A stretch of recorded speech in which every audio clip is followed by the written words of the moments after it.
PM Matsya Sampada Yojana పథకాన్ని బీహార్లో digital విధానం ద్వారా ప్రధాని మోదీ ప్రారంభించారు. ఇప్పుడు లైవ్ చూద్దాం. पशुपालकों को जानवर खरीदने बेचने में भी उतनी ही आसानी होगी।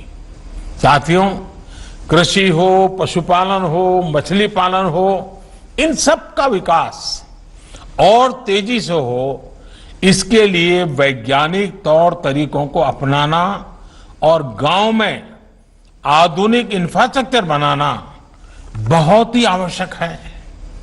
बिहार तो वैसे भी कृषि से जुड़ी पढ़ाई और रिसर्च का अहम सेंटर रहा है। दिल्ली में यहां हम लोग पूसा पूसा सुनते रहते हैं।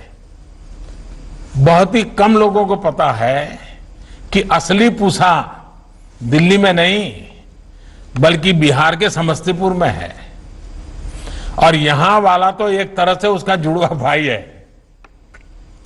साथियों, गुलामी के कालखंड में ही समस्तीपुर के पूसा में राष्ट्रीय स्तर का एग्रीकल्चर रिसर्च सेंटर खुला था। आजादी के बाद डॉक्टर राजेंद्र प्रसाद और जननायक कर्पूरी ठाकुर जैसे विजनरी नेताओं ने इस परंपरा को आगे बढ़ाया।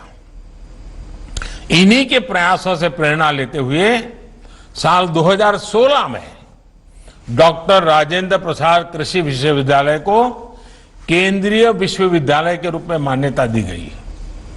इसके बाद इस यूनिवर्सिटी में और उसके तहत चलने वाले कॉलेजों में कोर्सेज का भी और सुविधाओं का भी व्यापक विस्तार किया गया है। चाहे मोतिहारी में एग्रीकल्चर और फॉरेस्ट्री का नया कॉलेज हो, पूसा में school of agri business and rural management हो, बिहार में कृषि विज्ञान और कृषि प्रबंधन की पढ़ाई के लिए शिक्षा व्यवस्थाओं को और मजबूत किया जा रहा है। इसी काम को और आगे बढ़ाते हुए school of agri business and rural management की नई बिल्डिंग का उद्घाटन हुआ है।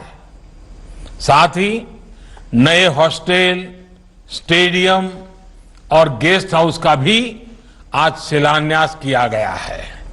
साथियों, कृषि क्षेत्र की आधुनिक जरूरतों को देखते हुए पिछले 5-6 वर्षों से देश में एक बड़ा अभियान जारी है।